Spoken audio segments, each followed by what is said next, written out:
so good. Laying there wearing nothing but my t-shirt. Body's a neighborhood. Wanna drive my lips all around it, cause I'm holding my breath, wondering when you're gonna wake up in my arms. Head on my chest, our hearts beating. I can't wait to kiss you each morning with strawberry sky, cause I get so lost in your blueberry eyes. I'm running through my dreams to see you in the light, cause I get so lost in your blueberry eyes. I'm gonna compare.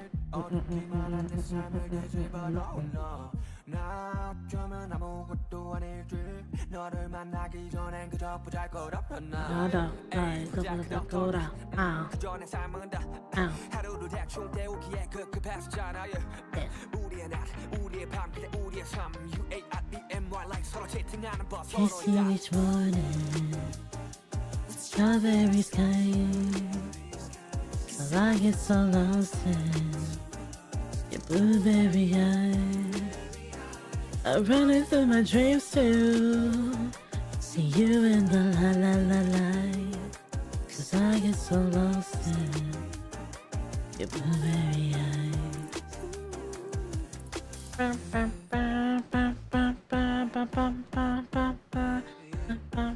Hi Shango. Hello Raptor, hey, what's up?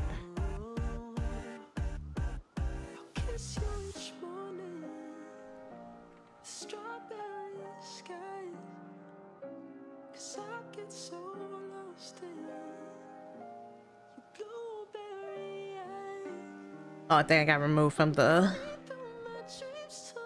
thing here.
What am I looking for? I can't remember. Yeah, I'm awake. I figured I streamed this at least. Pizza nani tabeyo ka? Kyou wa nani tabeyo ka?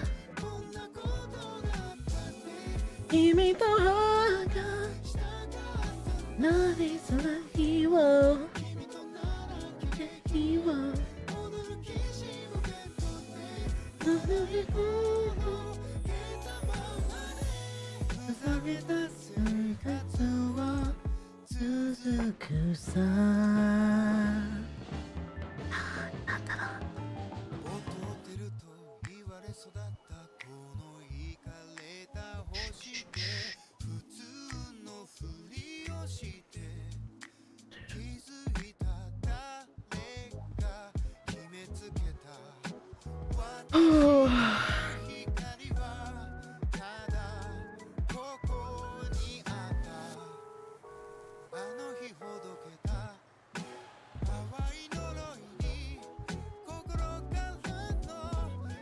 Hello, hello, hello, Mossy, hello, hello.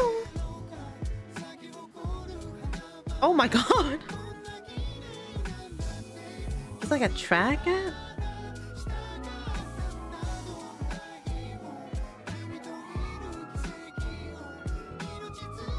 Okay.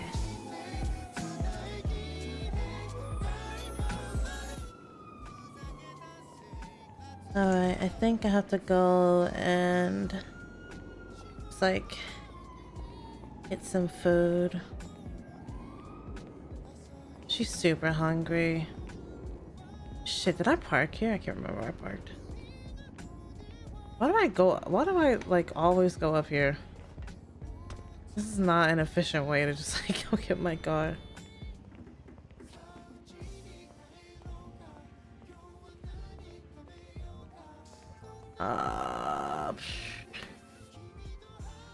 Where did I?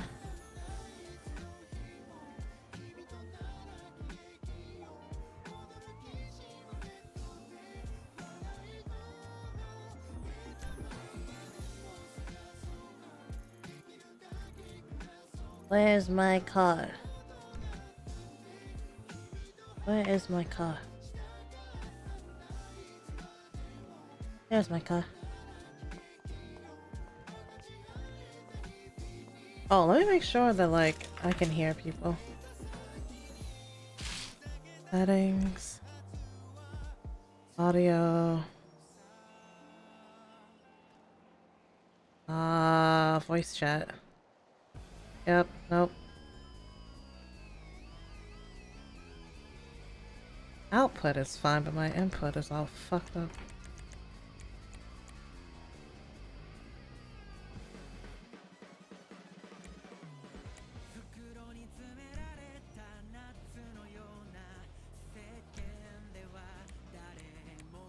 That sounds stupid. Alright, just in case.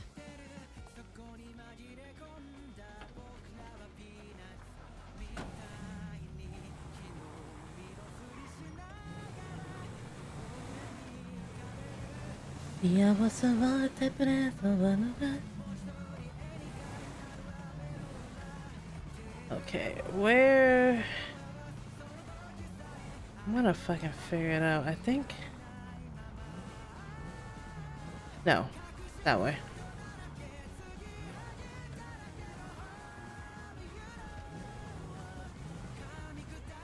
Pretty sure.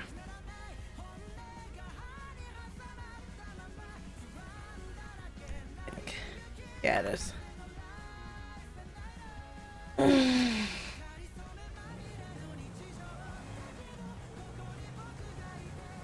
What can I do?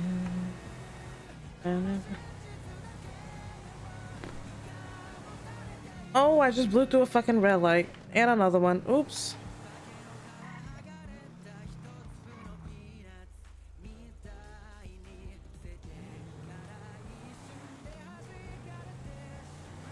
Hello. Not very PD of me, I know, man. I fucking... Tell me some slack.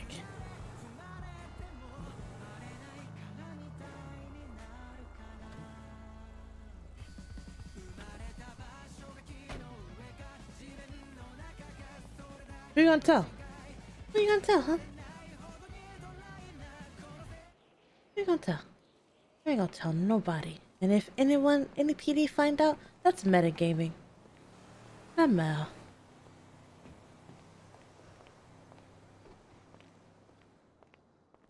Tell my mods. Oh wow, no one is working here.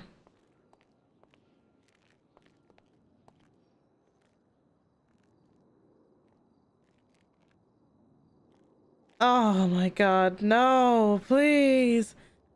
Oh my god, it won't let me if I'm a fucking...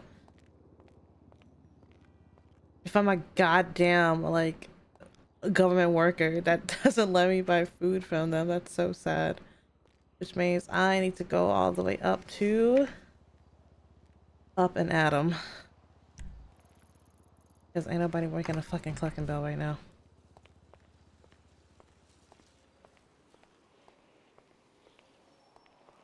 Anyway, hi chat. Hello chatters that are here with me late night. Hello, I hope you are well. Hope everything is good. Yes.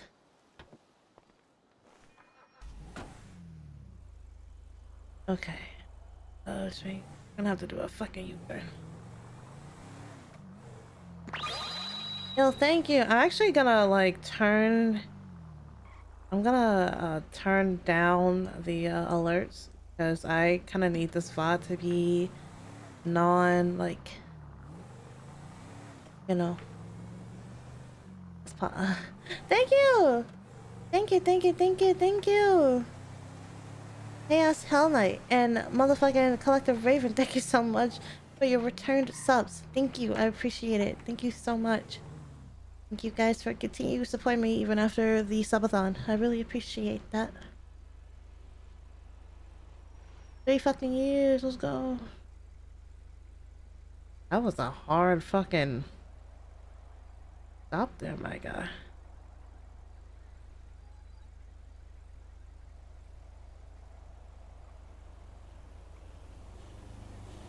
Oh.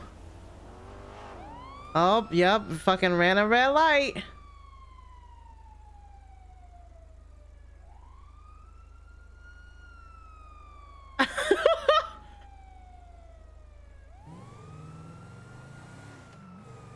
Fucking ran a red light in front of a cop.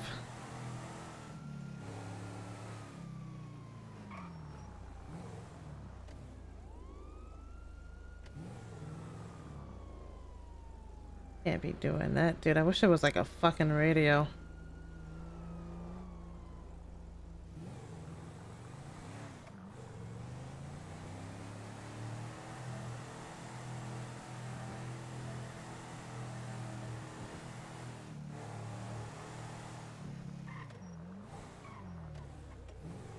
What the fuck? That thing's making a weird sound. Ooh. Oh, I could have went. Oh well. Oh, I wish I had like a radio to play, but like DMCA music. Well, not well. Yeah, DMCA free music. That's what I meant to say.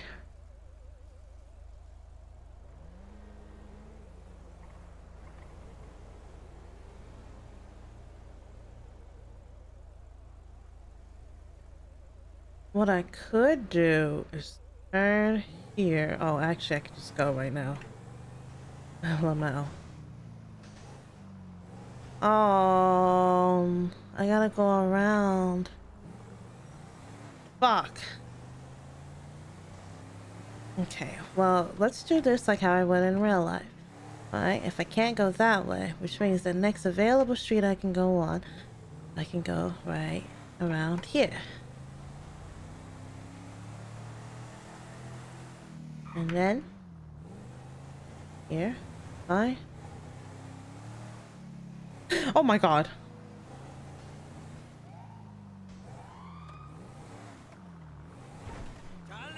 Slow down.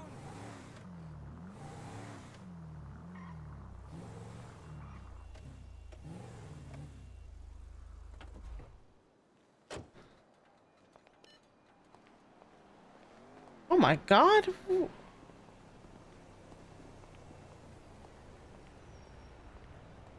Can I not hear people?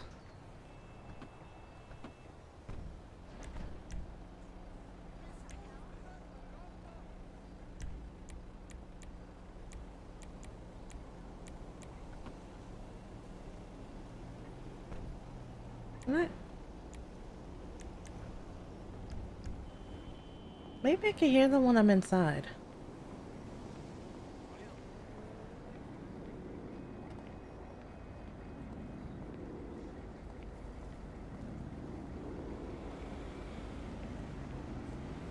Oye, puta.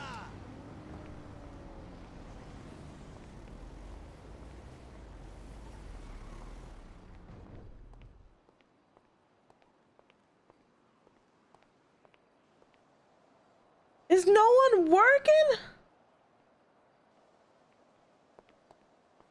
Bro.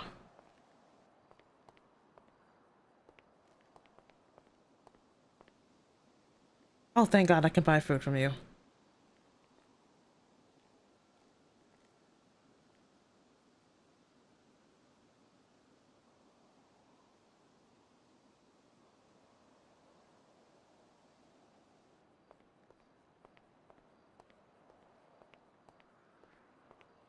Honey famine.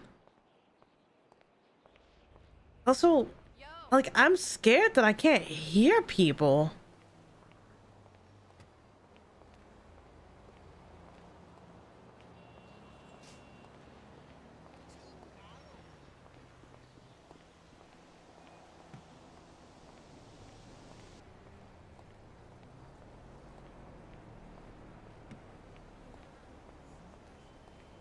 Like, I double checked my audio.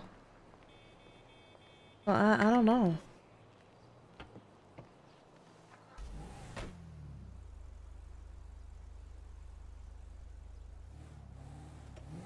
Is it active? Yeah, it should be.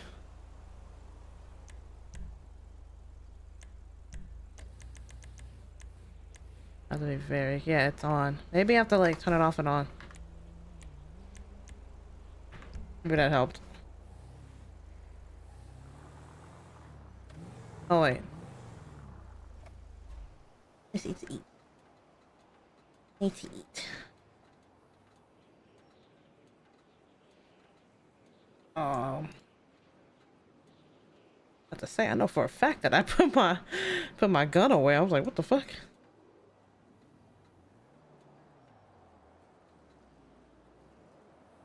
No.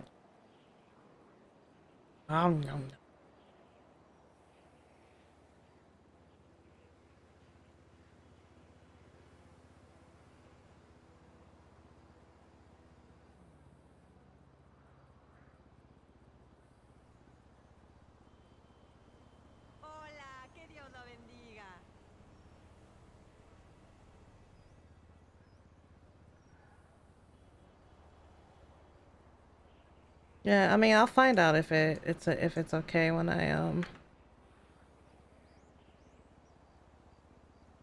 get over there. It should be fine, but I don't know.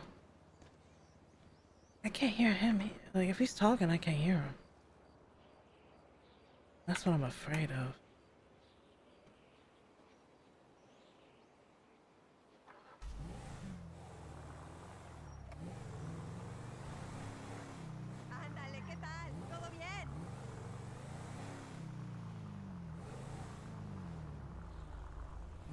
Oh, God. That's such a tight corner.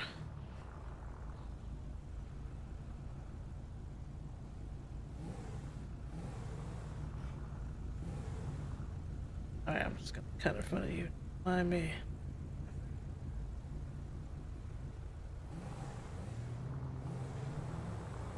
Oh, shoot. Oops.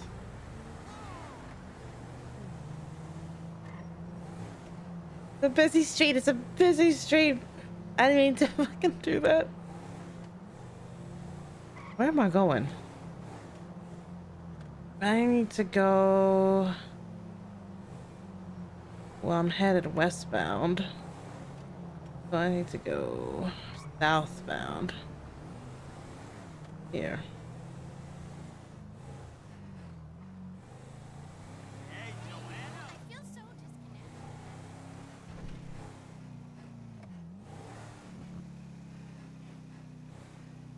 Where exactly? I do not know.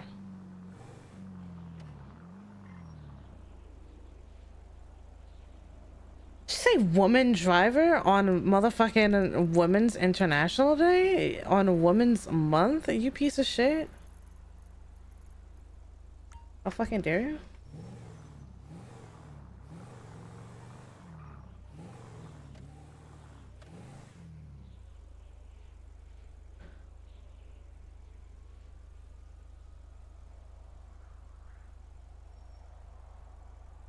Yeah, okay, buddy.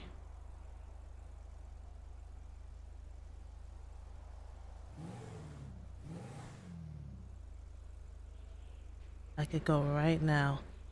No one would know. I'm going right now. Okay, these lights are too long, okay? Lights take forever. Oh, and I turn here. And they're so frequent, too. Like this one. Oh, okay, back it up, back it up. I'll go.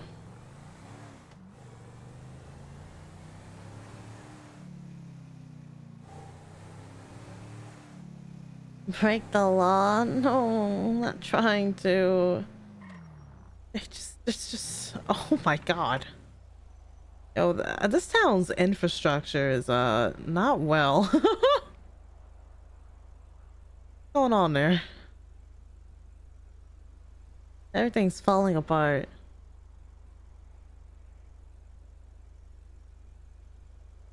I feel like the red light is so long.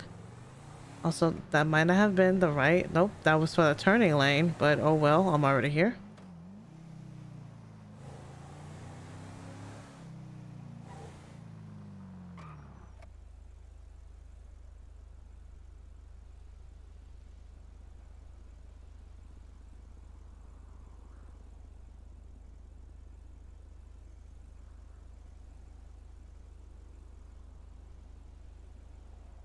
Oh.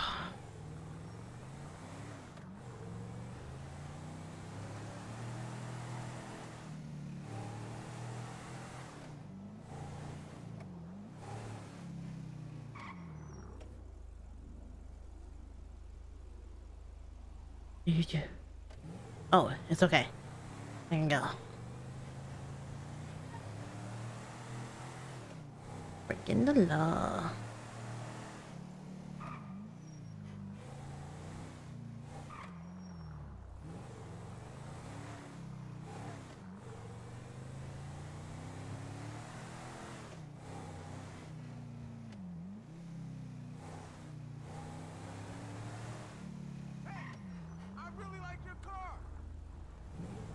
Oh fuck, wrong fucking lane.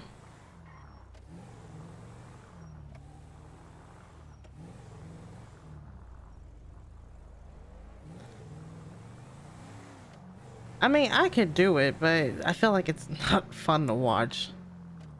Like having to fucking go through.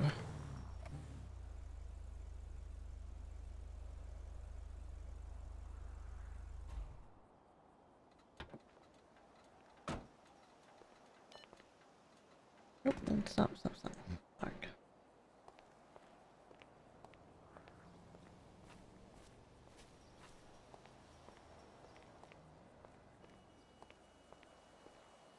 Alright, we've got like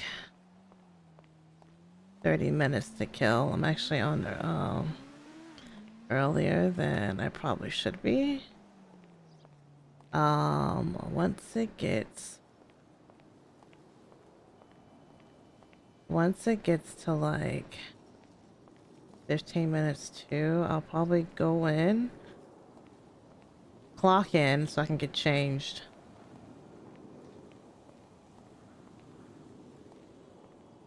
Yeah, go in, clock in, get changed, and oh, Lamb.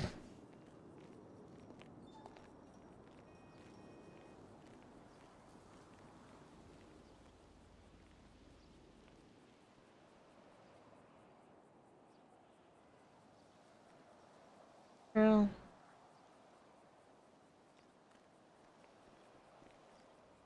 This is usually how I sit in a chair. I do not sit dainty and pretty with my legs crossed one over the other. I do the lean. Oh, Jesus. Oh my God.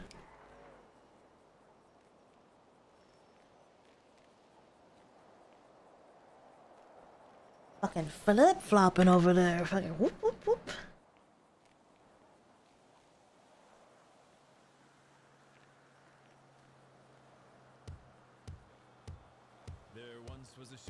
What to see what the name of the ship was, the Billy O.T. The winds without her bow bit down below my bully. Soon may the wellerman come to bring us sugar and tea and rum. One day when the tonguing is done, they'll take our leave and go. Ain't that 2 weeks for sure. A white wearable, he take that lay in tow.